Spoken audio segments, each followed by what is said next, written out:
যে বাংলাদেশের সংখ্যালঘু বলতে কিছু নাই, সংখ্যালঘু সংখ্যাগুরু বলতে কিছুই নাই।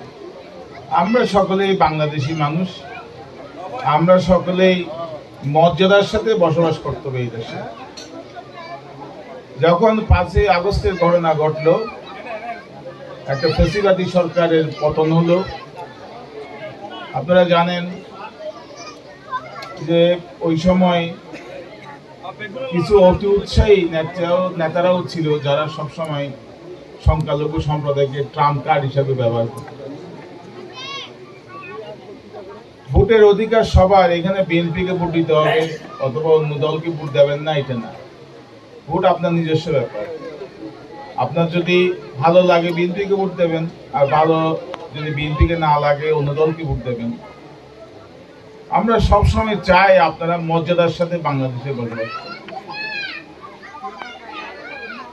আপনারা আপনাদের এই যে আমরা একটা 5ই আগস্টের সম্প্রীতি সভা করেছি, সমস্ত নেতৃবৃন্দরা বৌদ্ধ ধর্ম, খ্রিস্টান ধর্ম, হিন্দু ধর্ম, মুসলিম ধর্ম, সব নেতৃবৃন্দরা আমরা সেখানে উপস্থিত ছিলাম। আমাদের একটা অঙ্গীকার ছিল শুধু মন্দির রক্ষা করা না, আমাদের একটা অঙ্গীকার ছিল আমরা সকলেই নিরাপদে কক্সবাজার জেলায় বসবাস করব, ব্যবসা বাণিজ্য করব, বাড়িঘর ঠিক থাকবে, মন্দির ঠিক থাকবে এবং ব্যবসা বাণিজ্য ঠিক থাকবে, চাকরি টাকরিও ঠিক থাকবে। আমরা ধর্মীয় কারণে কাউকেও আলাদা হিসেবে দেখি না এবং আমরা চাই কক্সবাজার একটা নিরাপদ জেলা হিসেবে গড়ে উঠে। কক্সবাজার যদি নিরাপদ জেলা হিসেবে গড়ে উঠে, আন্তর্জাতিকভাবে আমরা সম্মানিত হব, ব্যবসা বাণিজ্যের সমৃদ্ধি হবে, ধর্মীয় নিরাপত্তা সবাই চায়, আন্তর্জাতিকভাবেও চায়। যদি দেখবে যে কক্সবাজার জেলায়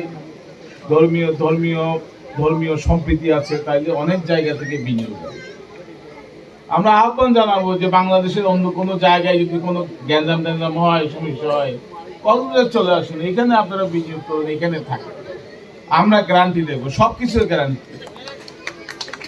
এবং আমরা নিজেরাই দাঁড়িয়ে থাকবো। বলেছিলাম আমার কর্মীদেরকে, আমাদের নেতাদেরকে, এবং তারা সফলতার সাথে পালন করেছে। আমাদের অনেক নেতা কর্মী 24 ঘন্টা পাহারা দিয়েছে মন্দির, 24 ঘন্টা হিন্দু পাড়া পাহারা দিয়েছে। আপনারা নিশ্চয়ই দেখেছেন, আপনারা 15ই আগস্ট, 5ই আগস্ট। আমরা এটা দৃঢ়ভাবে বিশ্বাস করি যে নিজের ধর্মকে সম্মান করতে জানে সে নিশ্চয়ই অন্য ধর্মকেও সম্মান করে। যে নিজের ধর্মের প্রতি তার টান নাই, সম্মান নাই, সে অন্য ধর্মকেও সম্মান করে। ধার্মিক ব্যক্তি কখনো অন্য ধর্মকে হিট করে, অন্য ধর্মকে করে কথা বলে না, ঘৃণা করে কথা বলে।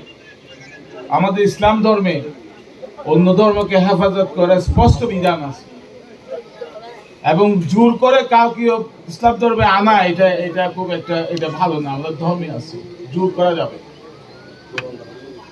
এই যে আমাদের ধর্মেই বলা আছে, আমাদের ধর্মের বিধানেই আছে নিরাপত্তা দেওয়া।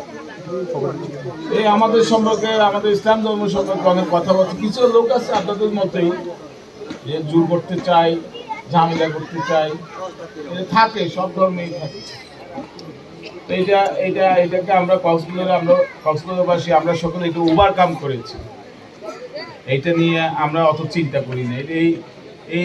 এই মানুষের সংখ্যা, এই স্বার্থবাদী মানুষের সংখ্যা খুবই সামান্য। আমরা হাজার হাজার লক্ষ লক্ষ ভাইয়েরা, এগুলো আমরা এদেরকে অতিক্রম করতে পারি। তো আজকে আমাকে এখানে যা আমন্ত্রণ জানিয়েছেন, আপনাদের সাথে দেখা হলো, সাক্ষাৎ হলো, তার জন্য ধন্যবাদ। যারা আমাকে আমন্ত্রণ করেছেন ধন্যবাদ, কৃতজ্ঞতা জানাই। এবং আমি কোনো অতিথি না, আমি আপনাদের ভাই, এটা মনে রাখবেন।